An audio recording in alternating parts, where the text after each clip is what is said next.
I do have the new what's it called? The police interceptor. Yeah, I made this shit too. Look at that color. Custom, you know what I'm saying? I didn't pick the wheel. I didn't pick the squares. I did the gradient one. You know what I'm saying? It was like fucking. Let's see.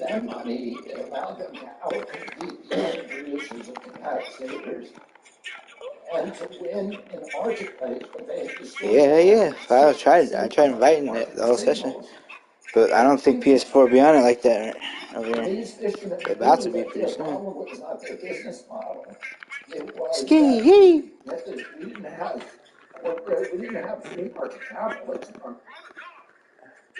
I made that one. Where's my fucking?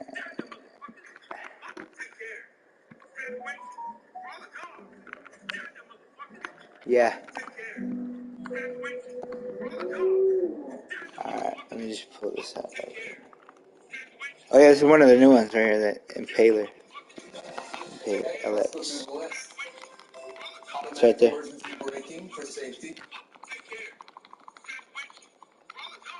We do all kinds of things here at Word in Your Ear. We do podcasts, we do video quizzes, crowdcasts with famous...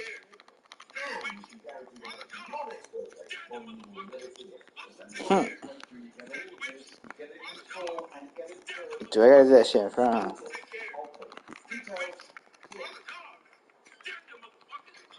Oh no, I do it in my fucking LS Carmate shit.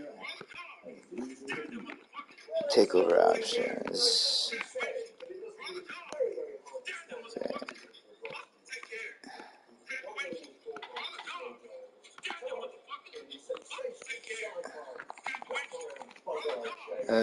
I put red lights up.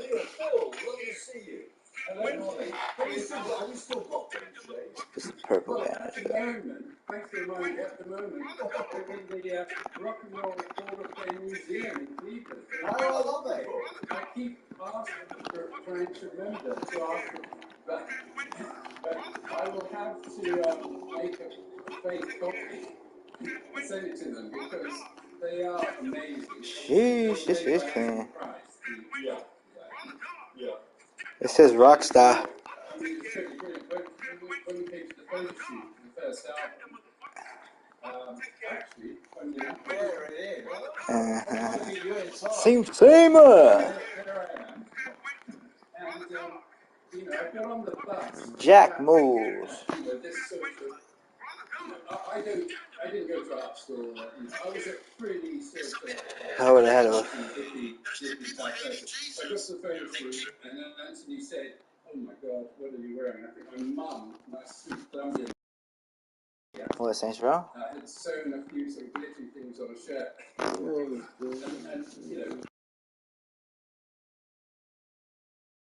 put these on, put this leather jacket on. Did you buy that? Everything will be fine.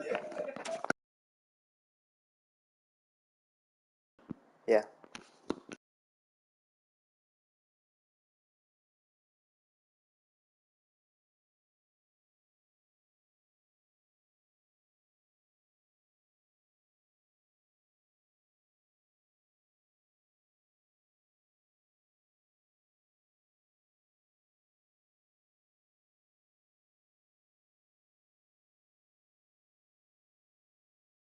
Did you buy the car? Give me that through the year bullshit. Give me that through the year bullshit. Seeing all the classic This one. guitar designs from Gibson, Fender, Rickenbacker, and new guitars. Yeah, you can buy shit now. Yeah, press square right next to it. Those designs, whether it's Telly or SG or Les Paul or whatever. Today, I'd like to talk about 11 guitars. No. You don't have to. If you don't want it, you They know. help you stand out in the crowd, and they're also super affordable. The Farmers guitar for less than $1,000. Let's have a look. Alright, let's see. Plus. So first on the list, let's talk about I'm about to pull it out. guitar that will probably become a classic in the next decade, and that is the Sterling Silver.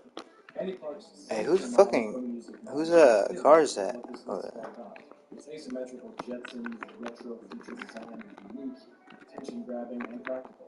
What am I? Try the St. Vincent model, and it's how comfortable and surprisingly lightweight. Chillin', man. Fucking. Pickup selector and vibrato bridge, allow for tones that's versatile and as sweet. Fucking. Fortunately for guitarists on a budget, Yeah. Music Man's Sterling brand Streeter, I got this. almost a light compliment. I'm fucking, yeah. I got this. I'm just showing them what I got for right now, fucking, because I just made these cars and shit.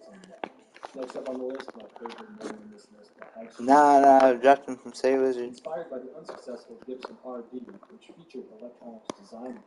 I think there is a new merge out though. There is a current. Continent is the signature model of theatrical metal band Ghost. I'd be on both. Slim depth keeps the frontal end unbalanced with some Les Pauls. Huh? Features include a 15-inch radius, sub-neck, and graphics. I am. Nah, it's public. Oh, damn, there's 29 people in here though. Oil tap compares to tonal, and the fretboard is a composite wood. Hagstrom compares to ebony. If Brian Jones joined the B-52, he would Look at this. the next guitar on this list, and that is the Pure Levitation. Inspired by some of the retro box guitars, the Levitation from Pure Sailing keeps everything simple. Hey, look at these rims. Two knobs, a pneumatic bridge. These rims are hard as fuck. The mahogany Levitation has a C-shaped bolt-on neck with a 12-inch rose reflector. It's also available as a 12-string model, which is based on a classic model, but maybe not a model that many of us would consider to be classic. Dating back to the mid-50s, the Gilda T-Bird shares some character traits with the classic Fender offsets around the same time. T-Bird has a wavy offset body and short scale neck, and the classic S200 model features a vintage spin vibrato tailpiece and a pickup switching system, reminiscent of Jaguars. Unlike the Fenders, the S200 has mini humbuckers, a pneumatic bridge, and a set. Is King OG? What? Yeah, I'm calling another car. T-Bird ST comes in different colors such as color Buck blue up. and has some simpler electronics. Back out. Keeping with guitars that are based on classic models that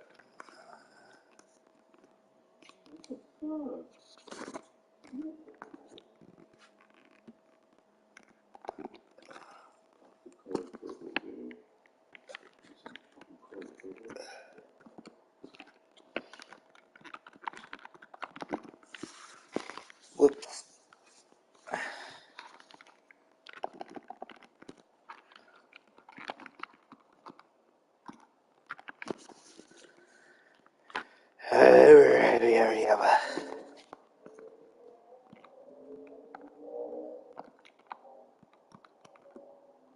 I said Shaba rank. Hey friends, Joe here, Reaver. Through the years, we have seen all the classic, most iconic. I should fucking. I'm saying.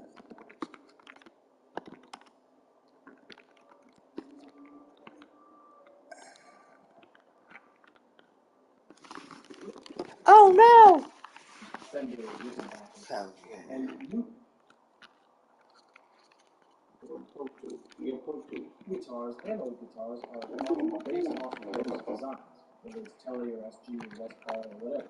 Today I'd like to talk about 11 guitar companies making really unique guitar models that help you stand out from the crowd, and they're also super affordable. You find these guitars on Weaver for less than $1,000. Let's have a look.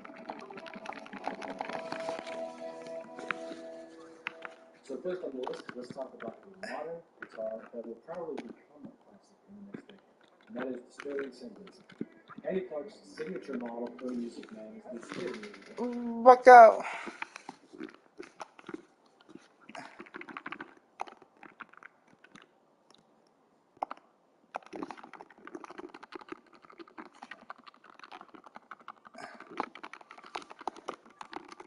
Ain't nobody getting crumped though like I am, bunko.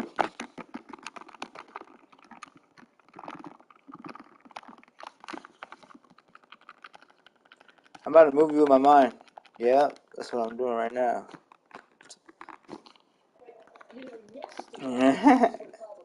Wait.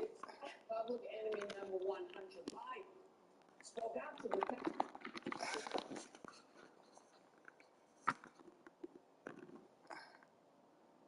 and the attacks on his and make his case about testifying in public rather than behind closed doors.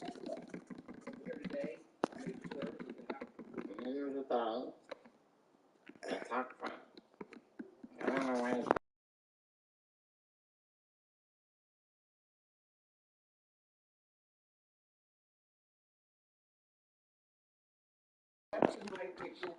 Yeah. Extremely irresponsible with my finances. Yeah, we could tell.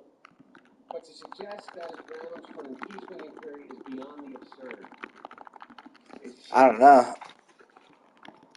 Oh, to the session? I thought you were talking about to the fucking car meet. Hey, what? Yeah, shit. You're using your dad's son's money. Oh yeah, you can. You know what you gotta do? You gotta spectate me. Spectate me, and then once you see the Grand Theft Auto online thing at the bottom left, join Anahuac and you'll fucking I can glitch into a lobby with and make it 31 people. And you're investigating. Well, we're having an inquiry, so we can do an investigation. Okay, we put out some witnesses. And what is it crime to investigate? High crime is misdemeanors and what high crime is misdemeanors? Look, I will, once I get time, I will explain what we're looking at.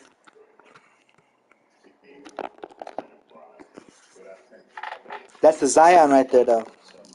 I have a sick one. They have different Zions too. They have like 3 different Zions on the save editor.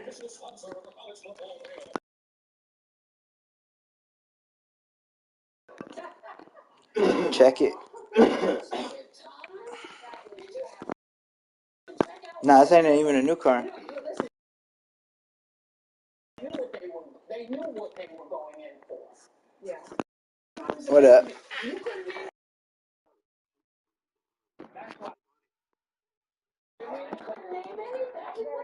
Because when you are prosecuting a case and you're investigating a case, you're not investigating a person. You're You said what? investigating a crime. And I think I can get it. I haven't dropped it yet. the Biden impeachment investigation isn't a whodunit. It's a what is it? It's like an If I can. Who's talking? Let me see. I can't even is. find you. And that gets very tedious. You gotta fucking put your shit online, scary ass boy. Cases. It's not the way that you investigate cases. And it's just so transparent that this is just political retribution. It's just they're playing politics. I personally think Hunter Biden should have. You hiding from? I also think Jim Jordan, Scott Perry, Mo Brooks getting. Can you say that one more time? Yeah. I also think. Yeah, I feel it though. I feel it. Scott Perry, Mo Brooks, and others were subpoenaed in the January 6th Okay. to the survivors congressional hearing. I'm gonna put it away. So speak now, forever hold your peace. He says he wants to do it in public. But their response to that, because I reached out to the oversight committee, is essentially that. Dude, I'm trying to find this fucking this wide body that I just had. And then they could go to an open hearing. But all that aside, Hunter Biden, Yeah, what's yes, up? I think he's engaged in corruption. I do think that the charges against him by the Department of Justice are very serious. I have not seen one shred of That's evidence crazy. that is tied to Joe Biden. That's what it comes down to me. And by the way, someone who's no Joe Biden fan, Steve Ducey on Fox News has been hammering James Comey. Give me less than one piece of evidence, otherwise it's a waste of taxpayer dollars. I know this is kind of the same color as the fucking this Impesta, but this is the Zaruso. This is the fucking. It's got the top off. Look, did Hunter Biden influence title on his last name? Yes, he did. So did half of Washington. People sitting at this table did. Did Hunter Biden? And seeing this fucking straights. Ooh, look at that light though. What? Cheat on his taxes? Yes, he did. So Ooh, look at the schemes though.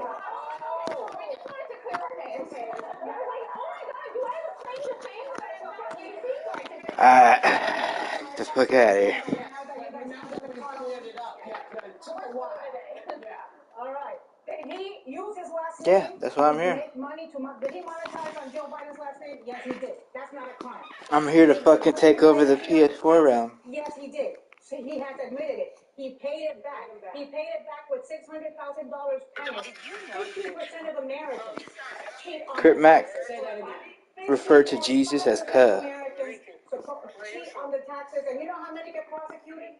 Less than 1%. About the one who used to run the country, who cheated on his taxes, didn't pay his taxes. And I absolutely agree. And 42% of Americans have people in their family who have dealt with addiction. Yes. Hunter Biden is an addict. I've had it in my family. It is a constant suffering for the family, and you are always afraid, even when they've left addiction, that anything can trigger them and get them back in there. And I agree with Hunter Biden. Hey, I gotta drive to my facility real quick. I gotta see why this fucking car's not showing me. Because the cars that I drop in from Save Wizard, like, you have to put insurance on them. If you don't insure them, if they blow up for good. But enough is enough, and they are being cruel, and they are going after him just because he is Joe Biden's son. It's a waste of time. The ceremonial procedure they're doing here, investigate. By all means, if you find things and go for it. I don't mind. I don't see the link to President Biden, so I don't understand this. But these investigations... Dude, I had this sick-ass fucking truck, but then it fucking blew up. And the homie was like, yeah, you're supposed to fucking insure it. And I was like, no. There are people that can't eat at night. Like, if there are schools have problems, you know, we have no... It's alright, it's all trial and error. It's getting easier now. It's just like, if you guys want, you know what I'm saying, you guys can help me fucking catch these motherfucking cars and fucking... And what I mean by catch it is pretty much you just, like, join my session when I tell you to, and then give the car, we'll go give the car to you, and then just shoot it back.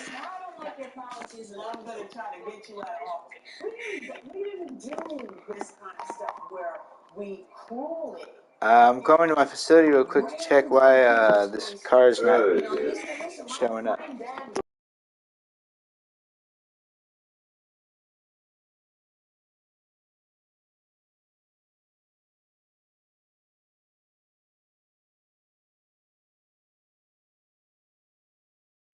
Did they? When he paid his money back, which I didn't understand why he said he was. I was like, wait a minute, he owed 1.4, he paid $2 million. No, yeah, they spin, bro. Like I saw so many people just spinning today. It was unreal. You seen the video? Since you want us to know about it, I'm sorry, crack butt nigga with hookers. Since you want us to know about this so badly, put it out so we can hear it. I don't want you to take it behind, because every time y'all go behind closed doors.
Yay. Gibson Fender Rickenbacker.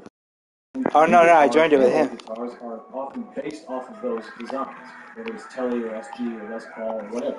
Today I'd like to talk about 11 guitar companies making really unique guitar models that will help you stand out from the crowd, and they're also super affordable. You'll find these guitars on Reverb for less than $1,000. Let's have a look.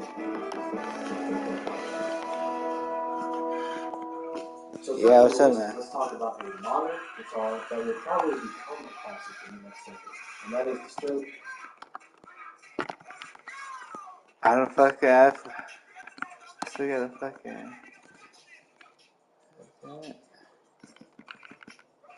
And Anthony said, "Oh my God, what are you wearing?" I said, "My mum, Did I that fucking? sweet Colombian lady from Barranquilla, had sewn a few sort of glittery things on a shirt, and you know, that's before I said, oh my God, put these on, put this leather jacket on."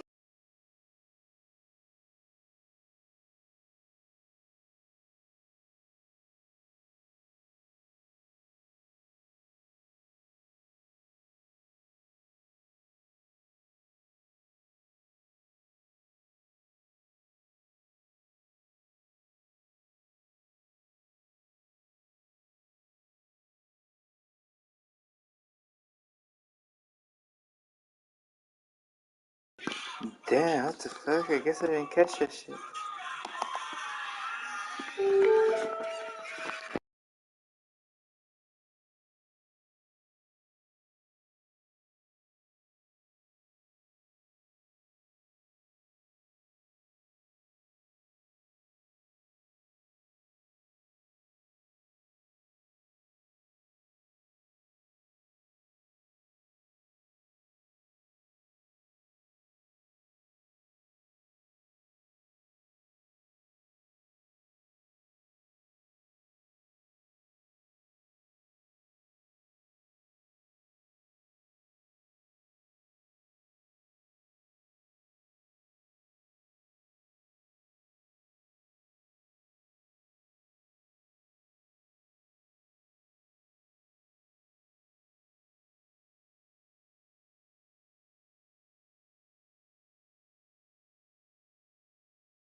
That's pretty dope, check.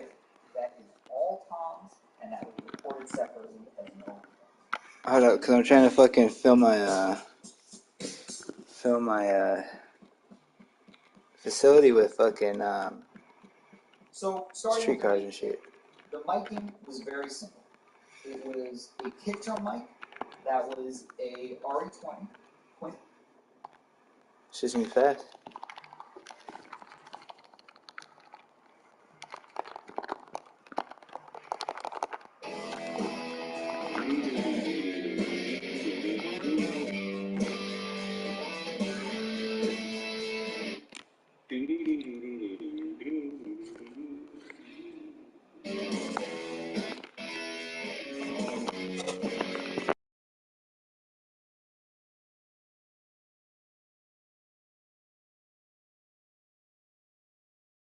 My shit says ski.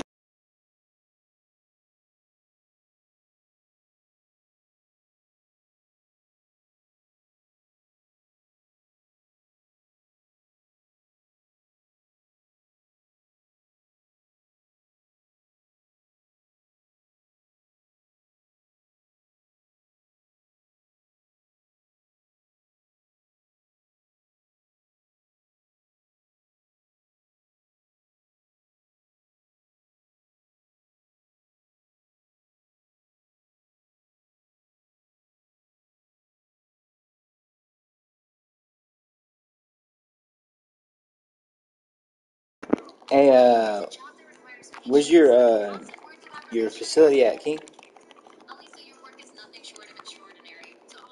Okay, cool.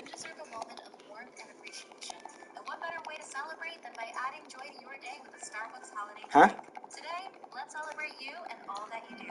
This holiday season, I want to share some joy by surprising one of my hardest working friends, Lisa. All right, here we go. Today we have legendary comedian and actor Cheech Marin of the legendary Cheech Marin. Welcome to Vlad TV. Hey, how you doing? Listen, I'm a long time fan of your work. Oh, thank you very much. I appreciate that. Absolutely, man. From your movies to your comedy albums to everything you've done all these years, man. I'm truly honored to sit down and talk to you. Thank you very much. Yeah. I've been thinking.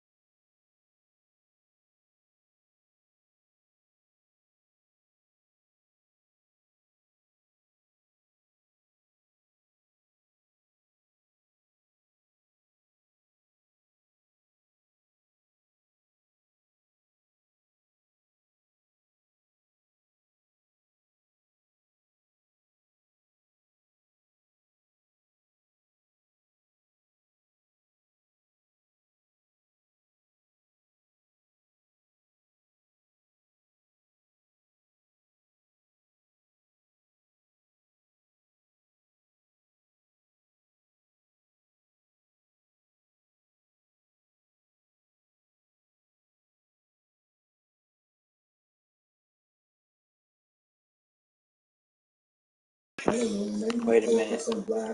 I'm gonna take you over here. Just drive one of these cars over here so I can have it when I get out.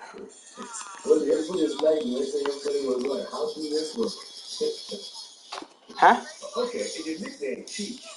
Short for I only need 4 more in there. So this is one, and you put one.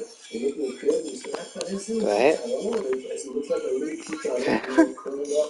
So that became my name in the family, because everybody my family has like. That was my first one. Is there any specific car you guys are looking for?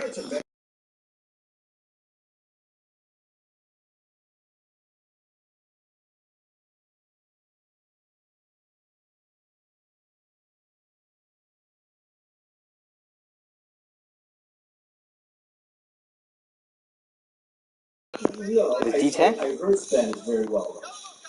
What's it called? I'll take it. Taking notes. Taking notes. I can understand anything everybody's saying, but because I don't practice it every day. So you want that Coquette D10? I use an effort to increase that. So I started going to Costa Rica a lot and staying down there for like a month or two at a time. So I was forced to speak Spanish every day. What's that? If I wanted to eat or anything else. Yeah. And Okay, so you're growing up in LA. Yeah. After moving to Granada Hills, and you go to Catholic school. Well, fucking. Good old Catholic school.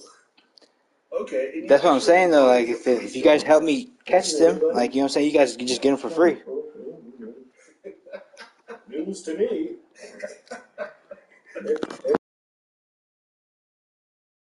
Jam that into you.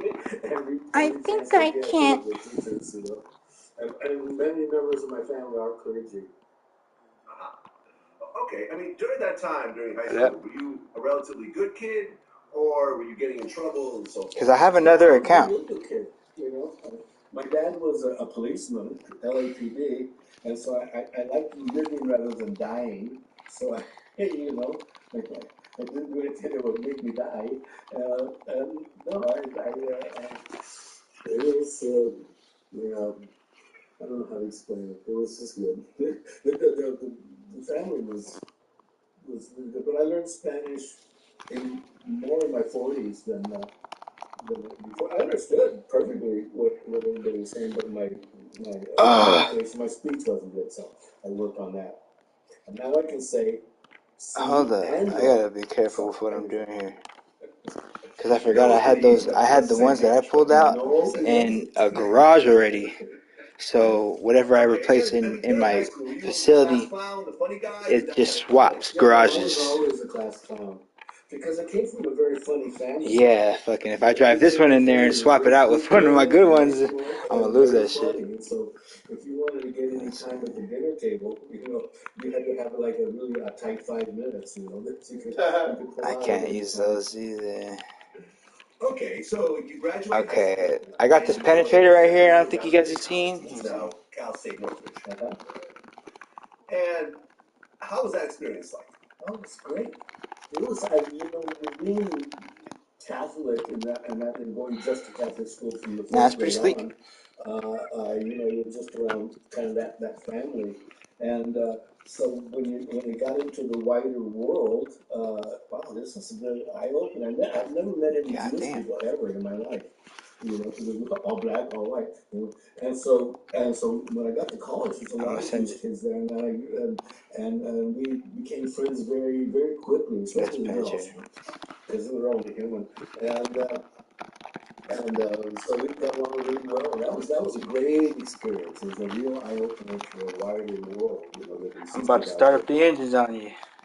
Okay, was it in college when you first started smoking? I'm about to start up the engines on you. Actually, yeah.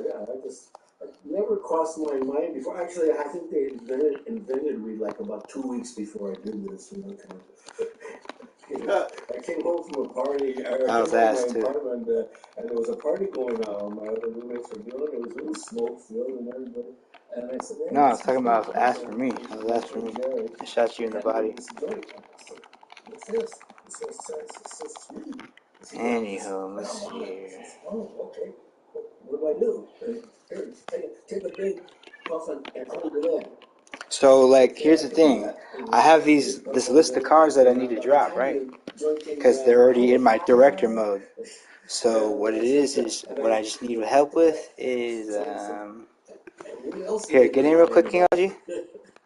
I'll show you what street we need to be on. No, it was just a fun thing that you didn't tell anybody about. It's like mid city, right there by the fucking by a gun store. I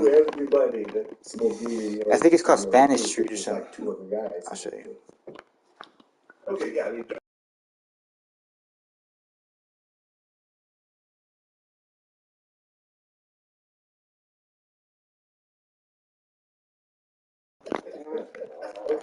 I'll mark it on the map right now. Okay, so you graduate college It's like as an English major, and you It's plan like on using the fight right back band? here somewhere. Well, yeah. I was. Well, I'll get into the story, but Because that's where when I spawn in with Trevor, I call out the car right there, and then fucking He said, "Well, it's nice to be here in enemy territory." And so I was a big hover over it. Kappa fan, man. He was like, Once I get into return to casting thing, I'm gonna be on that black screen, and then you guys need to fucking join my session while I'm on that black screen. Yeah, that's true. I do most of the work anyways, you know what I'm saying? You just need to fucking hop in the goddamn thing. In a band called Ronton Ritchie and the Rockin' Rubens. And he looks around and looks at me and says, "Really? Rockin' Rubens?" He says, what do you do? So I'm a singer. So, you any good? I said, yeah, I'm the best. And he says, well, I'm putting this band together. It's like a satirical 50s band. And if you want to audition for it, you know where the log cabin is? Everybody probably didn't know that. I'm gonna have to turn this down. So come over tomorrow and you can audition. Great. I got up early in the morning. I think it was still dark when I got there. It's not even right here. Hold up. It's right here. Right here. Asked me for any tunes I want to play. No. I think it's right. Maybe a couple songs. He played on. Ian Underwood came and played the piano. Blah blah blah. And looked at me and said, "No, not bad. Just give me your address and right here. telephone number, and I'll get in touch with you." Yes, sir. Right here. This is exactly where you need to be at. The next day to go to Canada and come back for 3 years. So. Yes, sir. Let me turn you up. Okay, now I don't know. you left for Canada because you drafted to the Vietnam War. I hadn't been drafted yet, but it was imminent. What happened was that I was a part of the draft resistance movement. Very big movement. Just chill. Fucking, I'll pull out some cars right here for you. Because I'm gonna turn my other PlayStation on, and then I'm gonna start dropping this shit. Any of the things we did, or go in the draft center and cause commotion, or turn in your draft card, or burn your draft. We've done all those, and so you'll be immediately drafted, no, reclassified. Still a student. I'm surprised with Get it. Poor Things is nominated for 7 Golden Globe Awards and 13 Critics' Choice Awards. Which is most charming. You said what? Picture of the Year. Poor Things. Rated R. Just join me when I tell you to. That's it.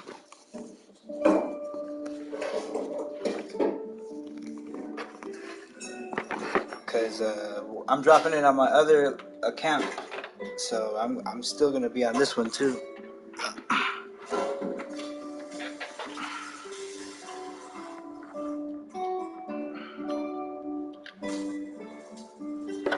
Pull out of the car music.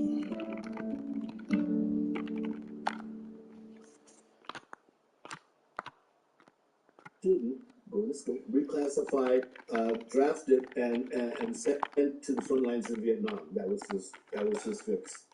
No wonder we're teaching this country. So, but at the same time, I had this, my very last semester, I discovered I don't think pottery. you've seen. And it was my quest for being an seen the artist was Torero? finally over. I knew what I was going to do. Because I always knew I was an artist of some kind. I knew I could do it. But I didn't have a medium, And so when I discovered pottery, it was like, ding, all my recessive Mexican genes came running out, And so I went up there to be a potter. Okay, so you ditch America. Yeah. You go out to Canada. Yeah. And you get a job as a writer. Yeah, for Tommy Chung's group.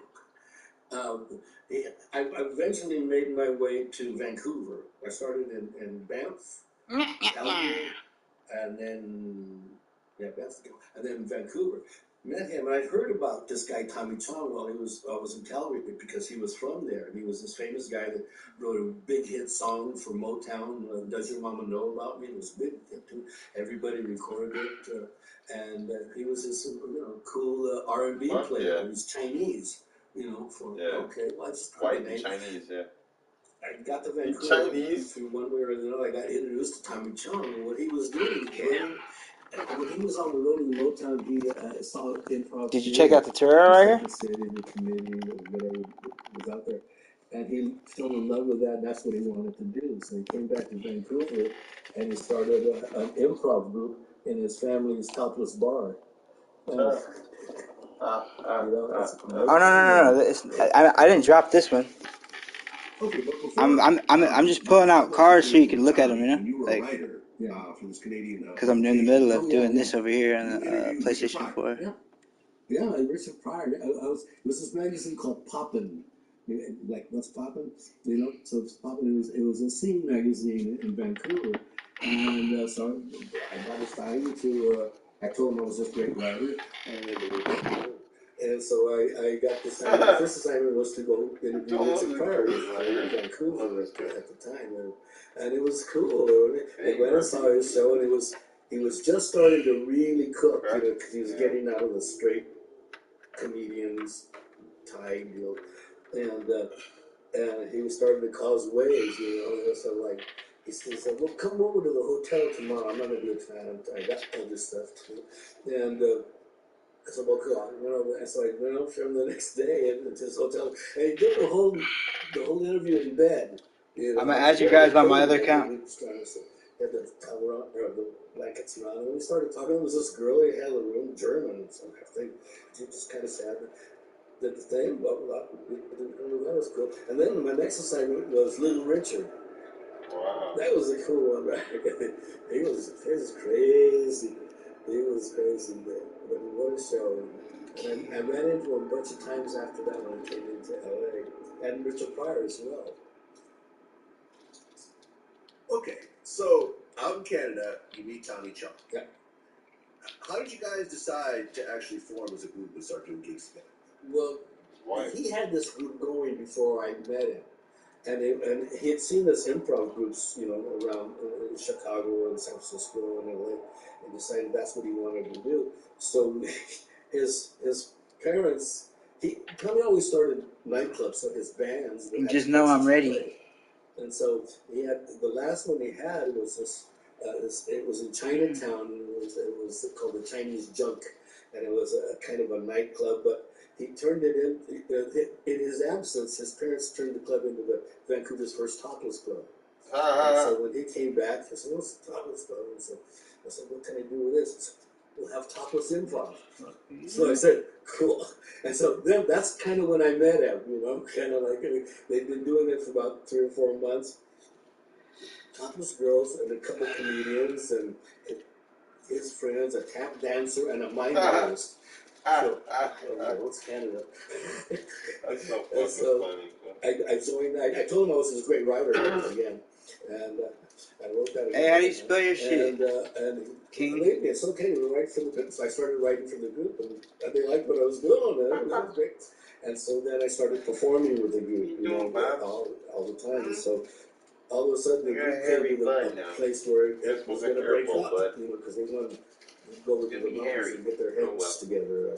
I've been to the mountains, my head was together, my pocketbook wasn't together, so I said, Thomas, let's just do this thing as a duo. You're a singer, I'm a guitar player, we're from the band, and we're kind of like a lounge act, and we do bits, and comedy bits, and sing, and rock and roll. How do you spell your shit? Sounds good to me. Okay, so were you guys doing comedy then, or just traditional music? No, we were doing comedy. We added the traditional music after, because we had that. You guys do King twice? Okay, so you and Tommy Chong are doing these gigs in Canada, and then in 1971 you moved back to LA. Yeah. King. Well, we wanted to be big in showbiz, and you either go to New York or LA. And New York was cold, we didn't know anybody. LA was warm, and I knew everybody because I was from LA. So the only flag in New England was I was wanted by the FBI at the time. Because of my draft deal, because they finally did draft me. I was the 2, 2, 3 for the Gats, the great. Missed that one, and I came back, but everybody in our group thought that absolutely that these things were this court case was going to get overturned because it was an obvious First Amendment issue, and blah blah blah. So I was back in the country. I came across with a phony ID back in the. Tell you where the whatever way I want to use the standards for persecution, I guess. We're at that, and that I went with my friend's driver's license with his picture on it. That's what I used for my ID. Here I am. Bill Knorr is my name. Come on. And so I went back there. So there was, but then they were after. But then my case went to the court, the circuit court there, got thrown out. And so now it was free and clear. And so a week, I'm not kidding, this is absolutely the truth. A week later, I get another notice to appear for physical. 3 years later, after the case went to court and got thrown out, you have to appear for physical then. Then I wasn't in school, so I don't know. But fortunately, or unfortunately, I broke my leg very badly skiing when I was in Canada. And I went and took the physical, and they tore at me. Boom. Physically unfit to join the army. Oh, no. I wanted to kill people. Okay. So now you and Tommy are in LA, and you guys start hitting the nightclub circuit. Mostly the black nightclub circuit in LA. Right. Cool. Right. And you said that kind of became your core audience initially. Oh, that's why you married a black girl. Because we both came out of black neighborhoods, me in South Central LA, and Tommy with Motown, and his first wife was black, and his kids. Or was it Tommy? So we were very, Tommy? And deep in the black community, was it Tommy or was it him? And so our humor kind of, some parts of our humor evolved out of that. And so it was, when we were playing clubs in LA, they had that old format, a professional MC would come out and introduce a professional comedian who would introduce this. I think so. Hey, King, am I still in the same session as you? We fell right into that format, so we mostly played. Okay, you see me still? Clubs. And then on Mondays we played the Hootenanny, I don't know, the Troubadour on Hootenanny night in LA. That's where you could actually get a record contract out of there. Okay, now playing in black clubs, I mean, they really embrace you, but if you bomb, You know, if you look like the Apollo, they're absolute brutal. Like, have you ever been, you know, booed off stage or bombed on stage during Not this by time? those people. No, never. Oh, but the one time we played a Scientology meeting, something. Okay. I've never been stared at like that before in my life. And it's like everybody in the audience was like, hello, hi, we're funny up here, you know. So we stayed away from that. Okay, so you're doing these clubs in LA, and that ultimately led to your first album deal. Mm-hmm. How did you guys get that deal? Because, I mean, back then, comedy albums were definitely more of a thing than they are now. Yeah, they were just starting to come. I mean, they had a wave right before us, like Lenny Bruce and Lord Saul and all those kind of guys. Annie Youngman, not Annie, well, any of the guys. But and they were just starting up a group of us that came out of Richard Pryor, George Carlin, Lily Tomlin, Steve Martin was just a few weeks behind. The what? And then us, who we got a record contract out of the Troubadour. Nautical? A very famous record producer who was actually the biggest record producer in the world. Oh yeah, Nautical. Yeah, Nautical. Okay. You don't need a guitar, buddy.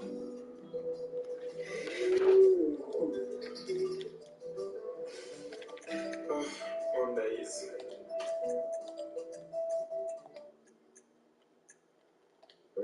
Saw us, and he is from Boyle Heights in East LA, so he got what we were doing right away, and so he offered us a record contract, and so we said, okay, sounds good. How much do we get? Because right now, what we're pretty much doing is I'll give you $1,000. I have to delete all my saves, and then the save that I had gotten out of the computer and shit, put it back into here, and then we'll need $2,000. I load in. Franklin. I load in as Trevor, and then I do something. Hold on, I gotta fucking. Okay, you signed your first record deal for $1,000. Because right now I have to get the cops on me, and once the cops make me put my hands up, then I have to fucking press pause, go to online, join a session, and then start up Spotify so it stops out the app. But then I start up.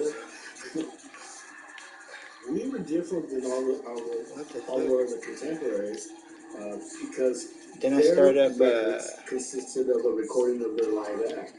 You know, them on stage and the audience. And that's what we did. We went into the studio and did bits, you know, that could take advantage of being a studio musician, which we were. You know, it's like we posted like doing a music album. And so when we first started, they only had 4 tracks. And then pretty soon they had 8, and then 32, and you know, hey, let's fill this up with sound effects and you know other voices and blah blah blah. And so we started doing that. So our albums were very much different than everybody else's. So the Dave thing came out of, we were rehearsing a bit, and it was summer. It was hot. It was like August, and it was just really hot. And so I was supposed to be this guy that came to the door, knocked on the door. He's supposed to come in, and we're supposed to start this bit. And so Tommy Chong, special. So he says, "Hey, we want you to get into the road, wear that big coat and that hat, and something." And when you knock on the door, I said, "Yeah, okay." So I got it on. We're going to knock on the door. I'm knocking, and he's got this little recorder going there, and he's trying to see if the needle's working, you know. And he's going, "Who is it?" Just to see if it was registering, and who is it? I'm supposed to say who is it? I'm supposed to say come in, and so I knocked again. Who is it? Why? That's like this guy fell into character. It's me, Dave. And so now Tommy gets it that he has a chance to fuck with me, and that's exactly what he did. He started going, Dave, and Dave's not here. And that's how it came up. And I was pissed when he finally opened the door because, hey man, it's hot out here. What the hell is this? And he's laughing his ass off. You got to hear this. This is it. So he plays it back. And I fell on the floor laughing because we took it up to Lou. He fell on the floor laughing too. Okay, let's make more of these. This is good, you know. That was our first bet ever.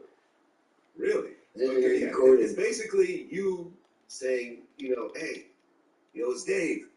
let me in. I think the cops are following me. I got the stuff on me. Yeah. And Tommy's like, who? Dave's not here. Just keep knocking. Yo, man, let me in. Let me in. Just keep getting more and more frustrated.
Getting on it. And so when the album came out, the first week we played the Troubadour. We opened for Cannonball Adderley, but we got paid this time. We were at the Troubadour, and the next gig was in New York at the Bitter End, and so we did the first show. And it's the first time we performed outside of L.A. And they went over pretty good, not as great as we did in LA. And so the PR guy from the label came up and says, "Why didn't you guys do Dave?" Sexy Red and Cardi B. He says, "No, what do you mean that's not it here?" He says, "Well, all the It's the Sexy Red and Cardi B. things that come on, we share them with each other, and that's a big hit. And I know you're not a week, the album. How can it be a hit? It doesn't even have any music. No, it's a big hit. Everybody's doing it these days." Okay, so we didn't know how to do it on stage because we'd never performed it before. And so we said, "Well, how do we do it on stage?" And the guy says, "Do it in the dark." I go, I feel that. We did it in the dark, just did it, dunk, dunk, dunk, dunk, who is it, And it got over because New Yorkers related to paranoia more than we did anything else, And so, hey, we were a big hit in New York, Okay.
Terrorizing motherfuckers out here.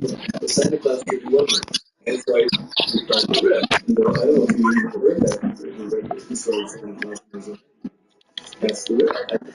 Huge hit. Huge hit. And they play it still to this day. And so we started on that rip. Okay, now we can do music. Because we're musicians. So let's get more into music, and that's how we combine both of those in the same thing. Well, the second album comes out later, Big Bamboo. Bamboo. Which is based on bamboo rolling. Spanish.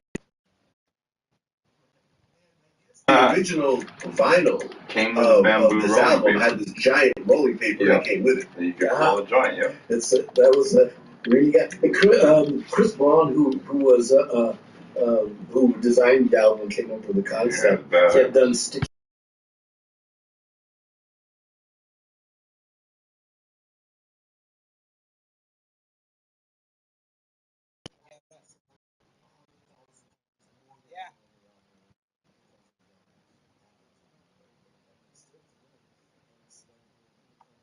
With the albums, they want us to sign them. If they have the paper still, they get a triple sign. It's signed 3 places because of the paper. So it's everybody wants that. Oh yeah, that's a really hard to get collectible these days. I can't hear you guys speaking to the mic or You something. find them. You find them. Okay. And once again, you get nominated for a Grammy. Oh, when I tell you to join, you join nautical. 2 big hit albums under your belt. Grammy nominated. Oh! So the next album comes out, Los Cochinos. Yeah. And doesn't that mean like dirty pigs? Yeah. I was not supposed to go. These are little pigs. These are dirty guys, you know. And that's who we were. We were the dirty guys. Yeah, what the We can't play on AM. We can only play on FM. Gino's a dirty guy. Sounded good. Nobody really knew Ow, what my his fucking ear, what it goddamn. meant still, you know. Is that me doing that? Oscar changes, you know.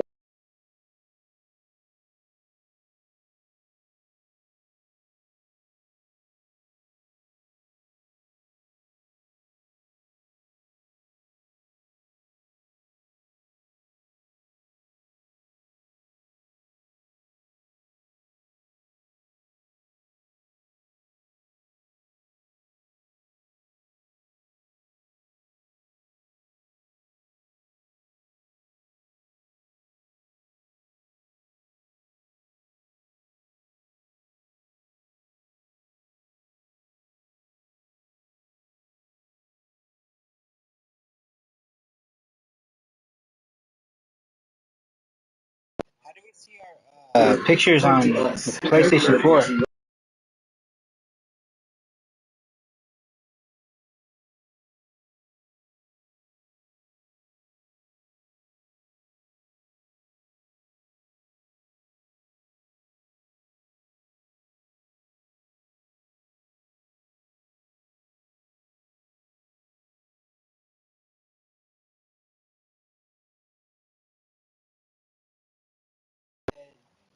Check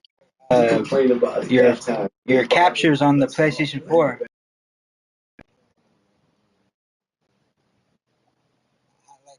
Pictures. Where do I look at them on the PlayStation 4?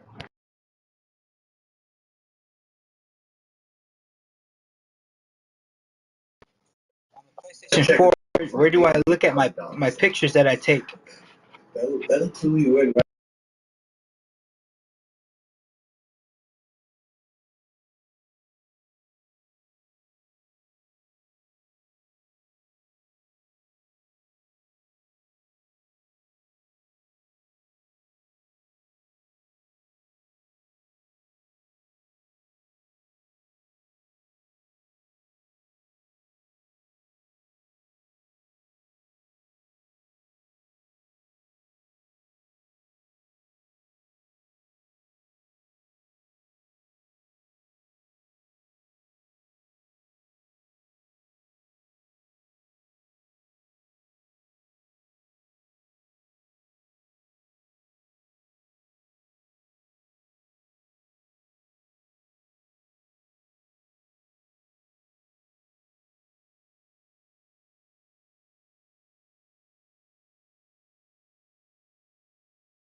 Chrome You V-Star. gotta son. Let's go back on the road.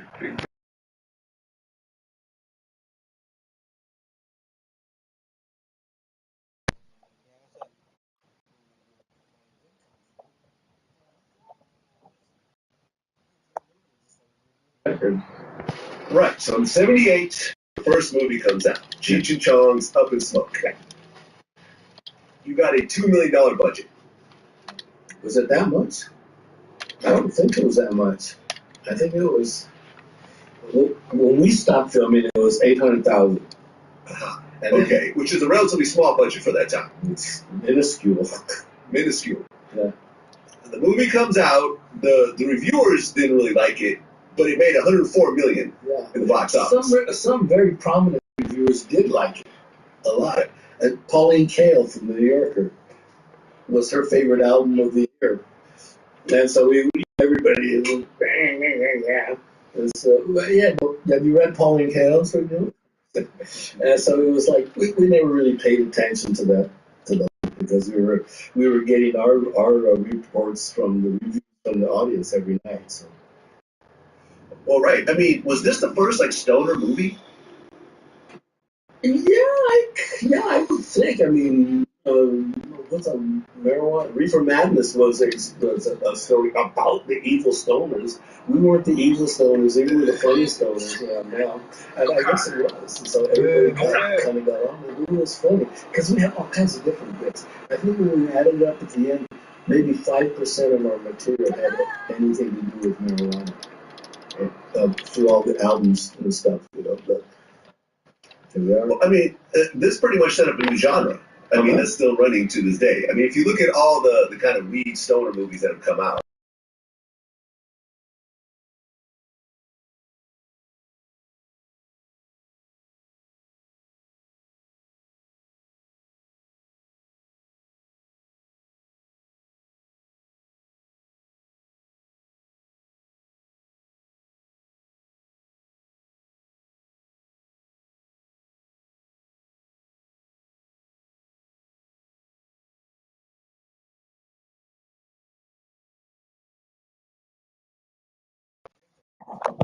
Yeah, fucking.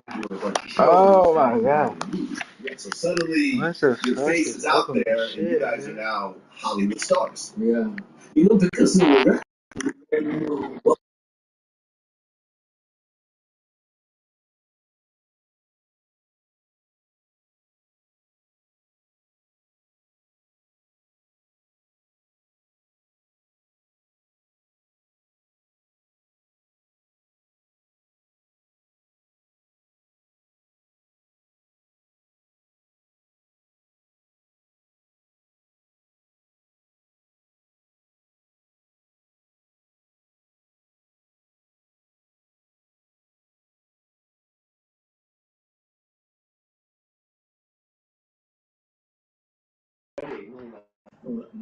Yeah.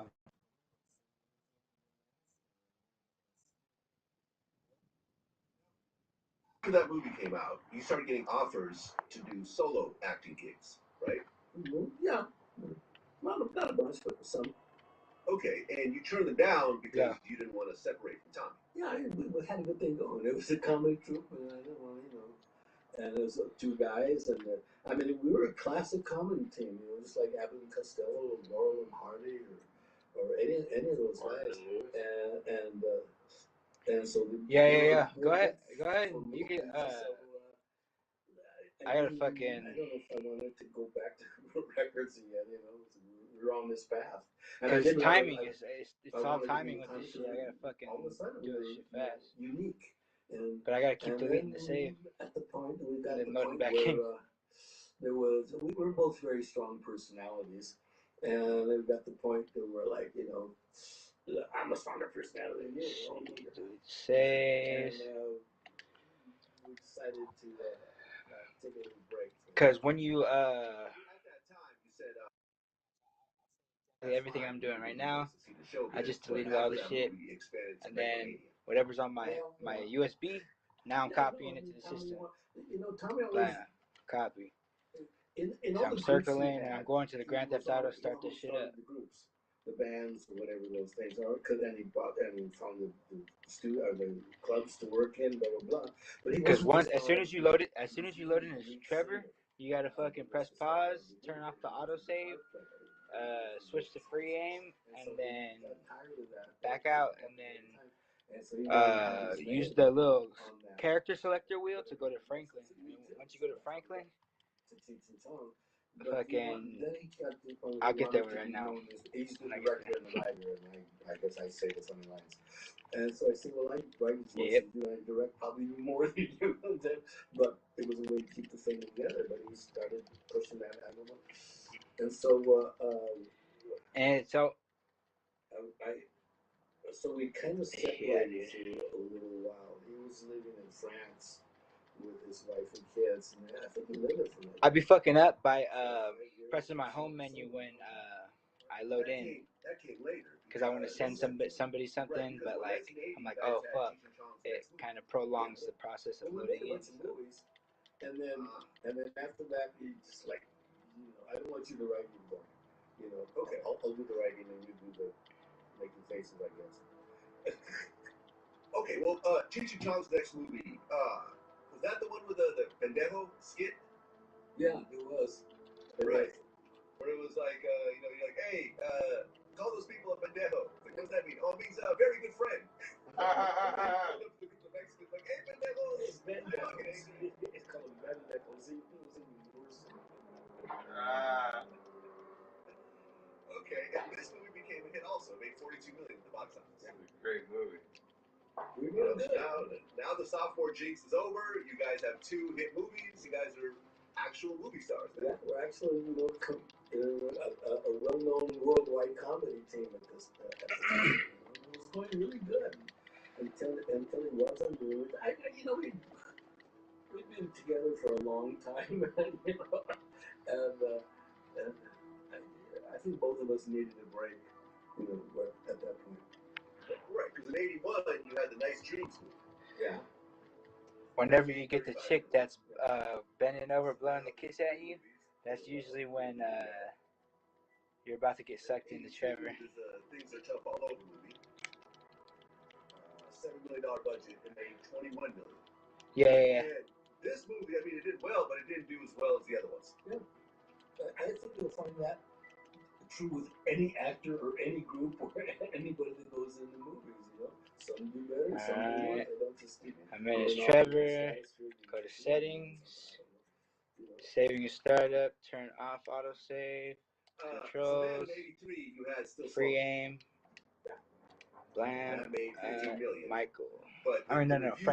Good as the other films. They didn't know what they're talking about. Hopefully I load into him correctly. Okay. So then in 1984, you guys did the Corsican Brothers. Mm. Now this was the first movie that wasn't based on kind of two stoners. Yeah. This was totally different. This was like a period piece, swashbucklers, and I remember watching it. I thought it was a good movie. A lot of people liked it. Was that the movie with the French bread? Yeah. Tom used the swords? Yeah. The hardest bricks. Okay, and this movie only made $4 million. Oh, no. Yeah. And that was basically the last live action movie you guys did. Yeah, it was. Was it because the movie didn't do good that kind of caused some friction? No, it was during that movie, making of that movie, the friction was starting to build between us. I got my hands up. Now I go to play GTA Online. Go. I wait for 3 little bops. Then I go to fucking Spotify. Yes. Suspending the application. I see the Spotify thing. Black screen. Hit the home button. Go to friends. Now I have to join Anahuac. But during that period, all of a sudden I started watching TV, and that's when MTV started coming up. And I looked at it, these are videos, like they're like songs, song titles, and they're you can act in, Puts me funny, back into the clouds. It's perfect for us. we'll make video albums for MTV, and because that's what we're doing now. But we're making a short format. I came up with. I started writing stuff, and I told Tommy, "Hey, I won on Hustle the Deal, a record deal with Irving Azoff. He was running the Universal. Pitched him on the subject. I think Born in East LA came over that, and so I wanted to come over and we'll finish the album. He didn't want to come, and blah blah blah. And one thing led to another, and then I got the idea he didn't want to participate anymore. And so I said, okay, well, I'm going to participate. Well, and so I went on and started. So Born in East LA. Right. So to get out of my room, trying to answer. They wouldn't answer. Finally answered. Fuck. Parody of Bruce Springsteen. I was trying to answer. Wouldn't answer. What's up? What are you doing, fuck? So did he have to sign off on that? Fuck, man, look at this fucking whip I got too. I made. No problem signing off. Yeah, I made this shit. This is what I'm trying to drop in because I'm in my director mode right now. But I didn't do it right because my phone didn't come up with it. I'm gonna send you this card that I'm trying to. Movies and shit. Yeah, Chung got a big head. Chung got a big head. Fucking. I remember doing that. Oh, that's so shit. I think their last movie didn't make too much money, and that's when fucking Cheech went solo.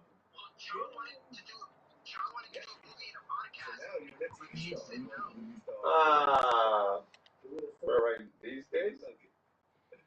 Okay, and based on the strength of that song, Was this recent?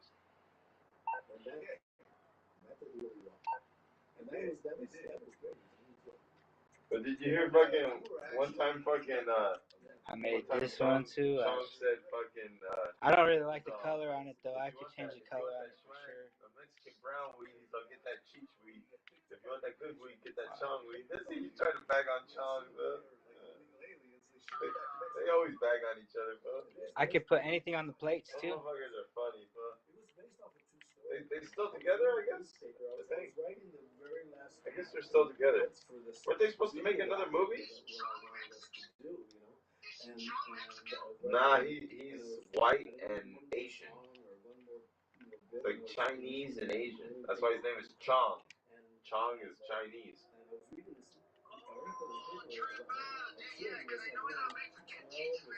I know. Hey, I always thought Chong was Mexican, but he doesn't look Mexican. Chong. Yeah. What up? Yeah, Cheech is from South Central, but yeah, like you. I can get it. He probably was born in the same place. He said he's born in South Central. Oh, fuck it, damn! I want that shit too, goddammit. Would be nice, huh? I got you. I'll let you know when I got that. But fucking my crew, because the crew leader right now, he's dropping all of the fucking. He's dropping all the new ones. You got them all. It's just. Yeah, because there's a lot of. I don't have the codes for because my save editor is not updated. During a certain year where blacks and Mexicans got into fights or something like that. Remember that in the 80s or something? They were fighting at schools and stuff. But I'm sending you guys all the ones that I'm pretty much trying to drop right now. So I started making those 80s movies with Morgan Freeman.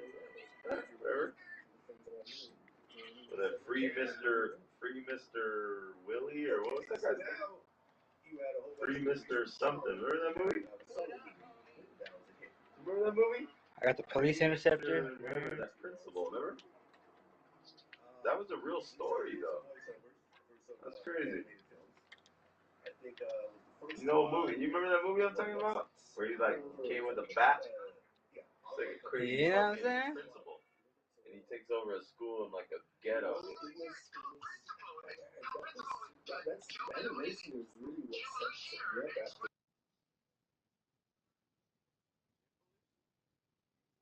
What does it? No, what about the one with Morgan Freeman?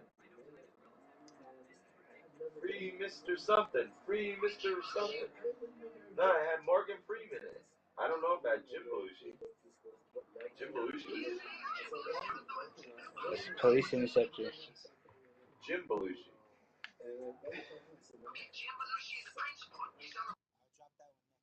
I won't waste my time on the other one. No, See, I got this Tropos rallies. This is a black principle. This is about Morgan Freeman's in it. It's about a black principle. Hey, look at this Torero though. This Torero fucking gleams in the light. Just right. Nah. It's called Stand By Me? Stand and Deliver? Stand on business. It's called Stand By Me? It's called some. Well, remember when he said free Mr. whatever his name is? Remember they put him in jail? Yeah, Mr. Clark. Free Mr. Clark. Free Mr. Clark. He was like, play my shit. He's like, play his shit. Oh, they put him in jail, huh? He stole my shit! He violated the Constitution, huh? Yeah. Remember they put him in jail? He could hear them. He was in jail and he could hear everybody screaming, "Free Mr. Clark! Free Mr. Clark!" And he's like, "What the fuck?" And then they let him out. Then he comes out with the bullhorn. Remember? Remember, he's like a crazy principal. He's trying to fix the school, but like everybody's a fuck up. You know what I mean? And then Nah. For real? didn't he get busted or something because he really taught those kids, those bad kids, and oh no, that was the other movie, Stand and Deliver.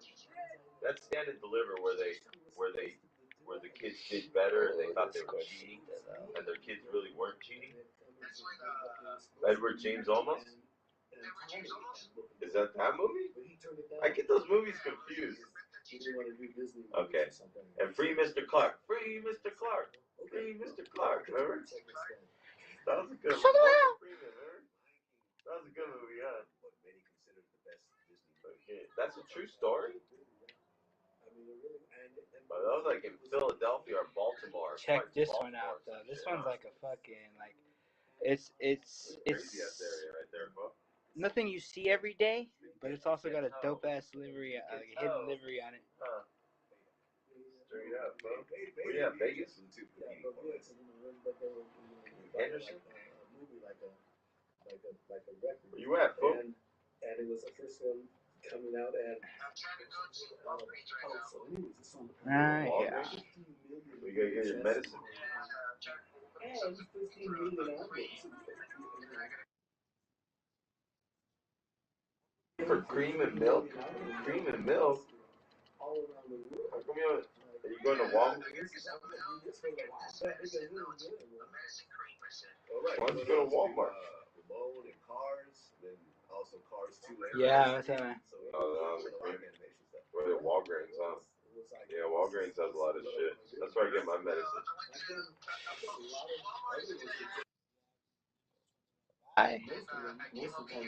Yeah, I said, do you know which ones you want to buy?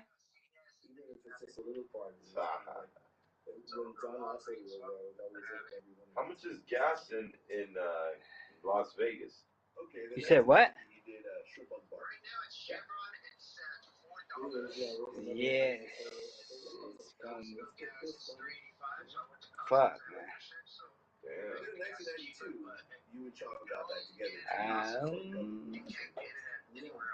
I would.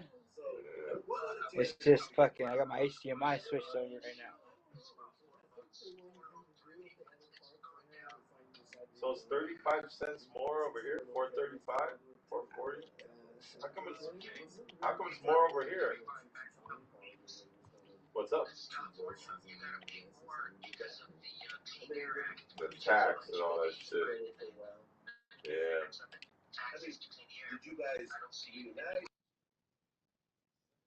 Cents more than everybody else, I think, in the world, in the country.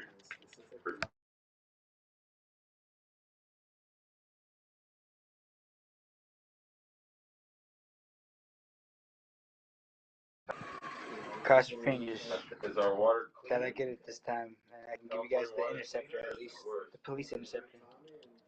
like Michigan. That's what I'm trying to get right now. To cross your fingers. It's usually cheaper over there.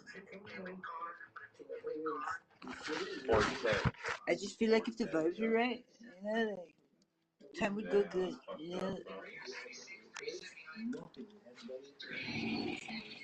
They're ripping people up.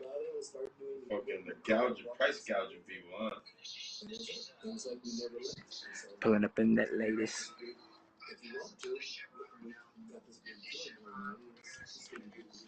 Damn.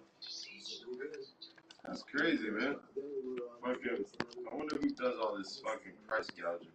These fucking fat cat corporations.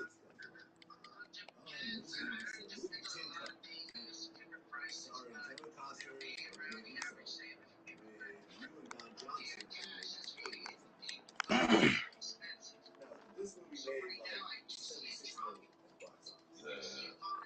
Oscar got nominated for Golden Globe for Best Actor. Was this the biggest live action Expensive. you ever involved in? It's better to get it at Costco than us. Yeah. Yeah, I'd rather go to Costco than shit. Or Bonds or Costco. Yeah. Fucking A, dude. Remember when diesel was like $3?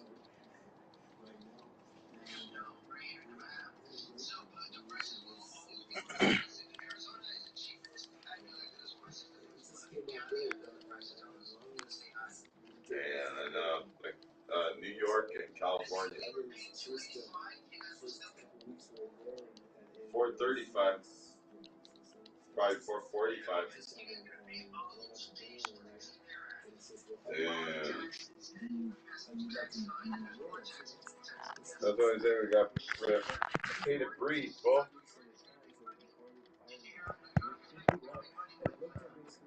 The immigrants.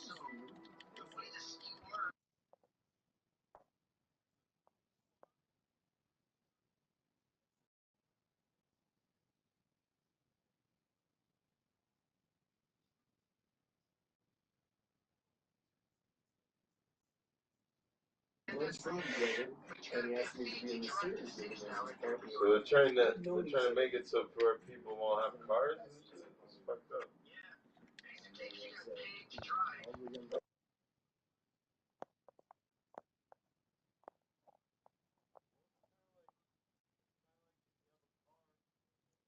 Registered. If you aren't registered, then you can't really have a car.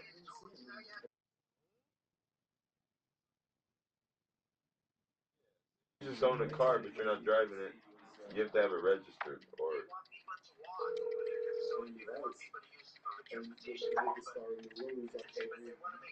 get killed. It sucks.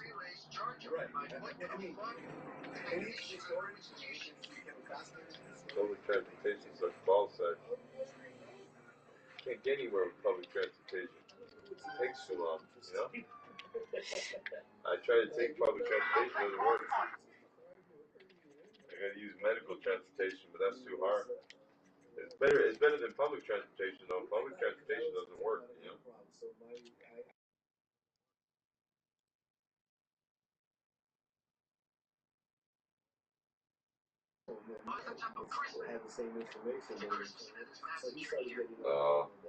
Hey, you see all the Christmas lights?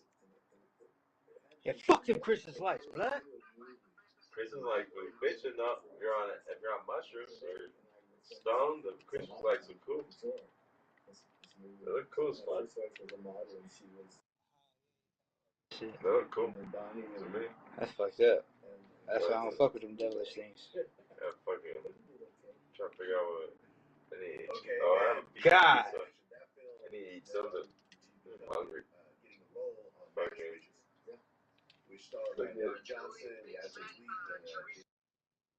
Fuck you, I need some donkey horse. Donkey horse. Some donkey. A dingo ate me baby. A dingo ate me baby. A dingo ate me baby. Hello. Hey, fucking.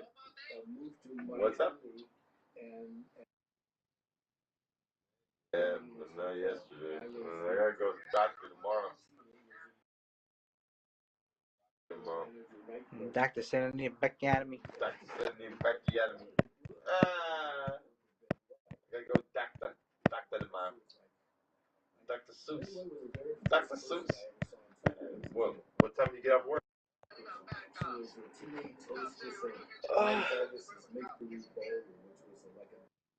Doesn't do. He has to let you go. You haven't stolen anything over $900, so you're free. Ah, fuck, man. They don't care if you smoke bud in your car. You know what I mean? I'm gonna get you.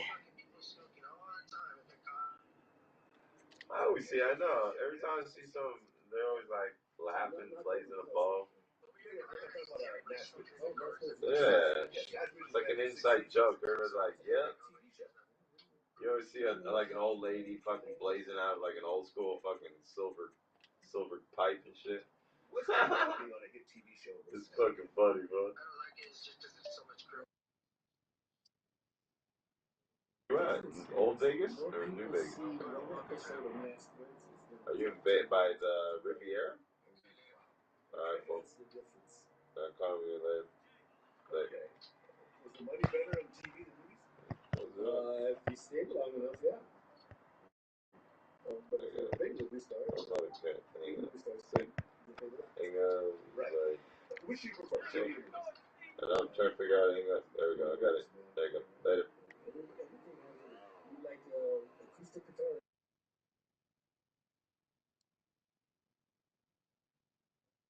And in 2001, the movie Spy Kids comes out. And you play... He's in Spy Kids? Yeah. I didn't know that. How did you and Robert Rodriguez really get together on this? Girl, do that chicken stick. Never go. In all the groups he had, he always started the groups. Whatever those things are, because then he brought them and found the clubs to work in, blah, blah, blah. But he wasn't the star of the group. He was usually the lead singer.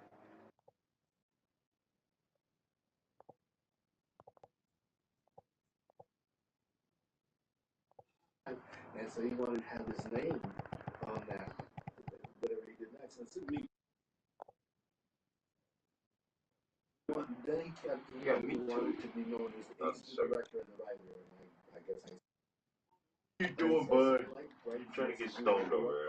Oh, you're too young. I don't want enough smoke, but not good for you. And so, You gotta move out of the way, bud. so we kind of separated for a little while. He was living in France. You're a poo-poo head. You're a poo-poo head. Watch out, bud. Watch out. You can take my guitar out. Give him hell. He made a bunch of movies, and then that he just like You're going a while, man. Shit, I like that.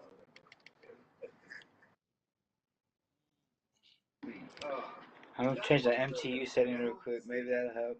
Yeah, it was.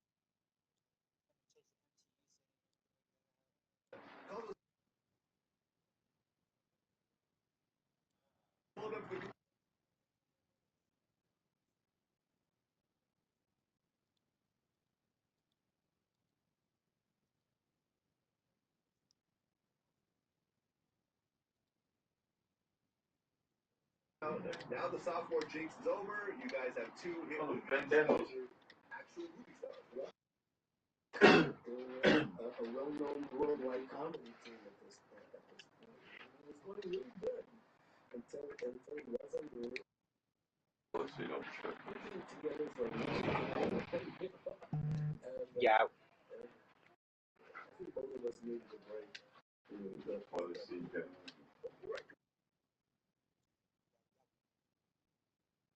$35 million.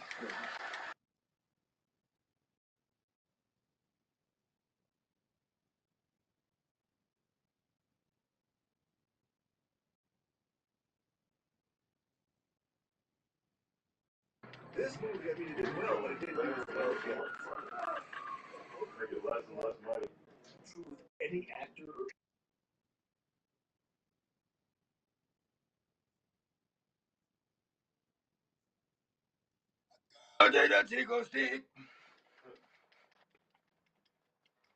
so then in '83, you had Still Smoking.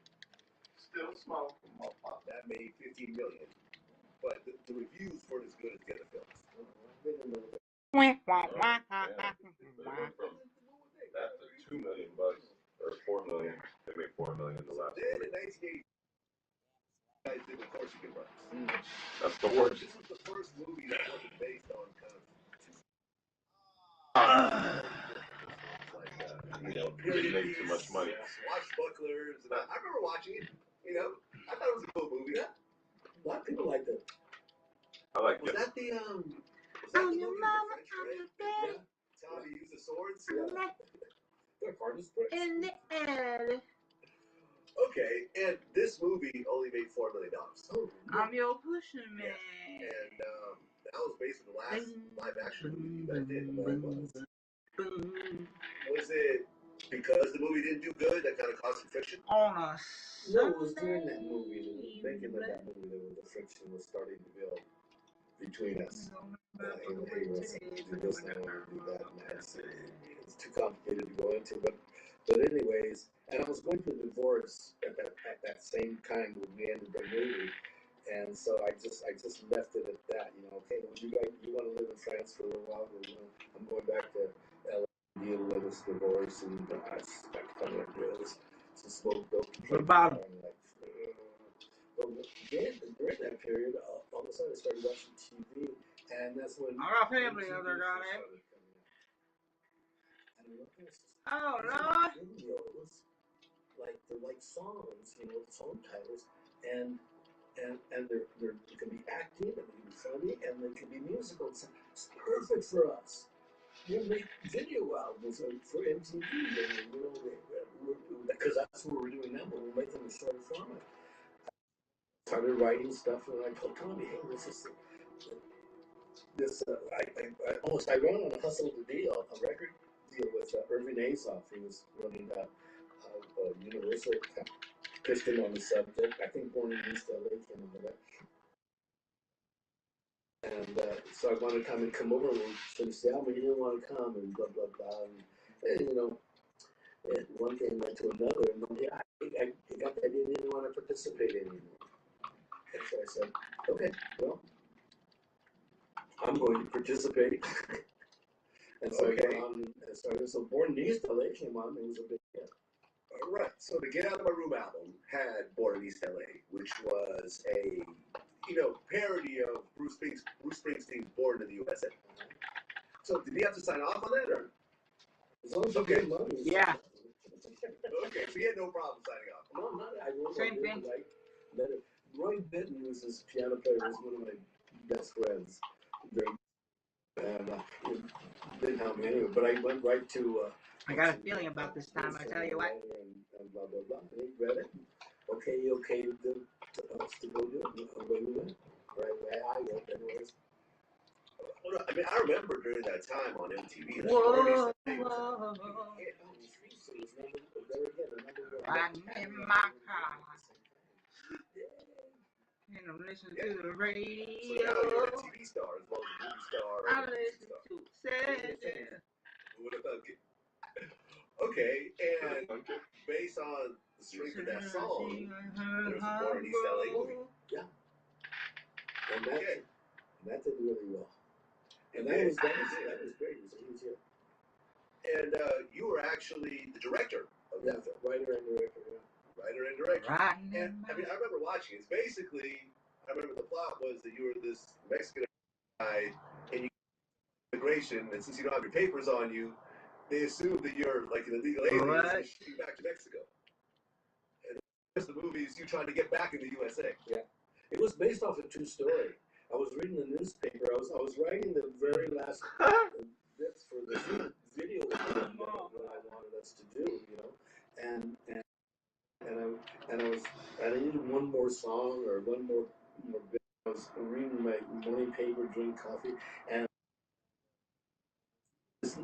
article in the paper about a kid was like around 12 or 13, didn't speak English very well, and not Spanish, where he had some kind of problem, and they thought he was just Mexican, and he was caught in a raid, and they sent him back to Tijuana. Nobody knew where he was. His parents didn't know where he was.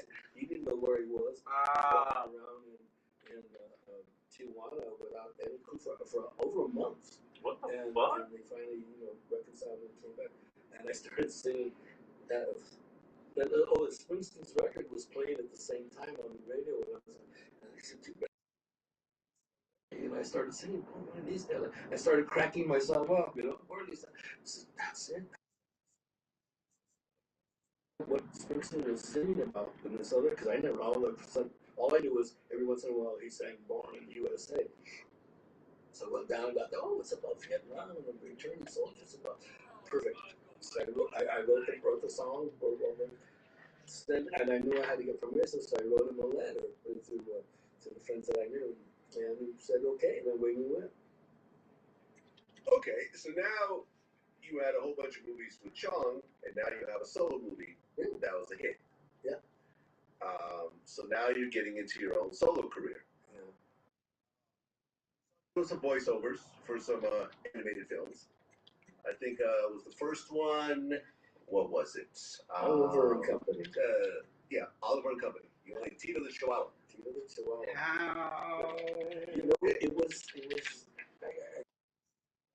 Animation was really set me up after Tommy and I broke up.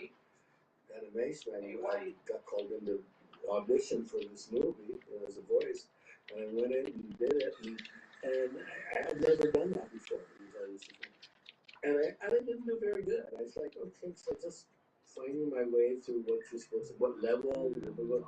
And so I got in the parking lot, and everybody said, oh, well, thank you very much. Thank you. The parking lot said, man, that fucking sucked, man. I'm gonna go do it again. I'm gonna see if they'll let me back in and says, hey man, what I did sucked. I'm gonna do it again. I said, okay, sure. So the director, George Scribner, actually spoke Spanish because he lived in Panama with his family for a number of years. And so he was in tune to kind of which way he wanted it to go. And so I said, you got any direction here you want to give me? So he says, play it like you had your finger stuck in a light socket. I said, say no more. And I went in there and at full volume. See everybody in the studio changing. Oh, hey, wait a minute. And the animators were all drawing me, blah, blah, blah, blah, blah, this like that. And the guy finished it, and I couldn't speak after it because it's like I missed the take your bitch. I said, okay, well, we're going to start this in about 2 weeks. Take a trip. Start date. Okay, I can do that. Take it to Miami. That was my out, but this is my path. I was going forward on this anime, and then we started. I like blue faces to it, kiss baby. Was That's all Lion that. King. Right. I was going to mention that. Yeah, you played Banzai. He said, no, it's not a diss song. Actually, it was supposed to be the two. It was me. He's like, fool, I bet you didn't even hear that song, fool. I gave you credit in this. And Tommy and Whoopi. Nah, I bet that's what Lil My Boo was saying to Blueface. Okay, well, I'll take a big check instead. Because he likes Bluefaces, so he took his baby. Went down to become many considered the best Disney movie of all time. It could be, yeah. I mean, really, but the thing it came in at the same time that VHS was coming in and compact discs were coming in. And so the VHS or what do they call it in those days? The VHS or Beta? No, but Beta and VHS were the two. Yeah, you could buy a movie like a record, and it was the first one coming out, and so it was sold. You said what? 15 million VHS recordings and 15 million albums. Of the soundtrack. I fucking is this my mic that's doing that? 30 million albums all at once, all around the world. Like, this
But that was a spin-off from Golden Girls? Yeah. The Arthur left, and I What? came in, and I was like, the scenario was that the girls Okay, I'm just waiting for this money to hit. Once the money hit, then fucking, you know that street that I was told you to wait on? What? What was this show? Golden Palace? The Golden Girls spin-off? I wanted to do it because I wanted to go to It's called Spanish Street. Oh, the money just hit too. Okay, I got the police interceptor, but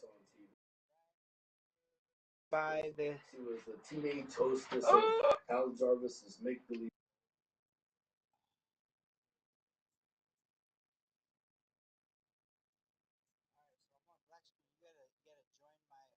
Join my session. Okay, and that show ran for 6 seasons. Yeah.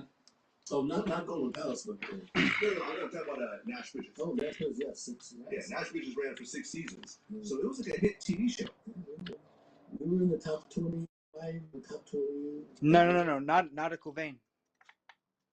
What's different about being on a hit TV show versus having a hit movie? This ain't a TV show, it's a BD show, bruh.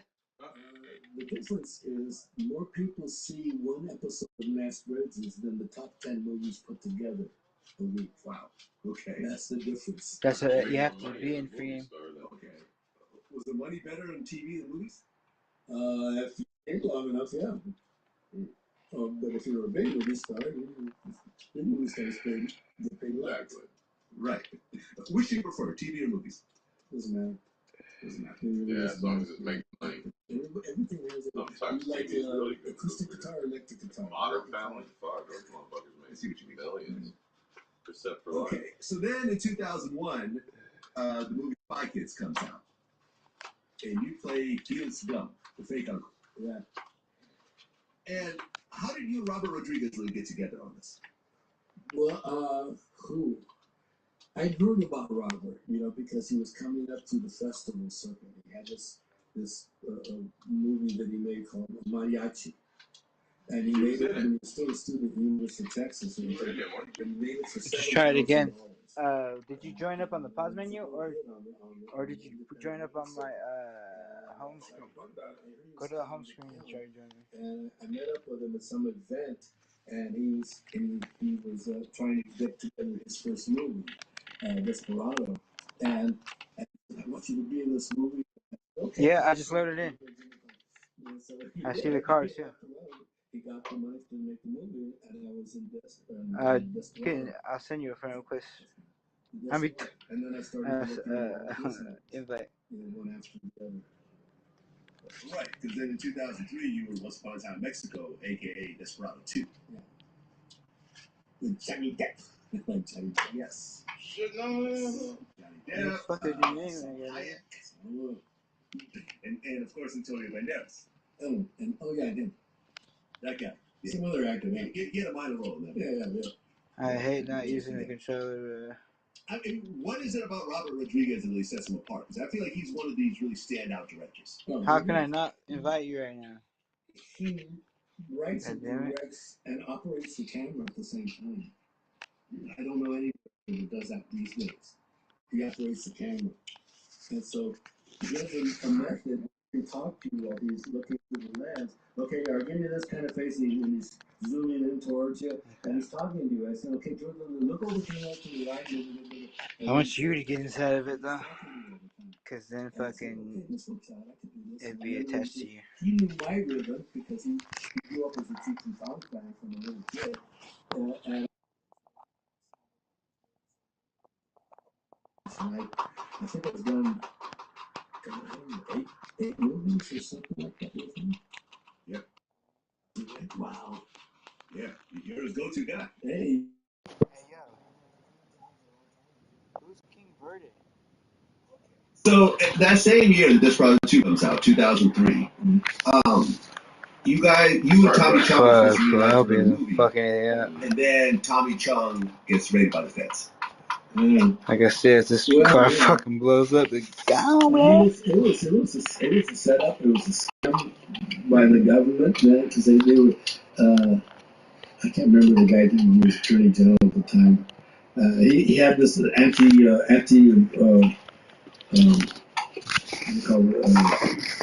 King OG? Adult merchandise Yeah. campaign going on, and he needed a. Well, I I only know him from the stream. And Tommy was because he comes on my stream. Perfect face, and they got him for selling bongs across state lines, which he never did, because they planted somebody in his company who made the order to send it across state lines.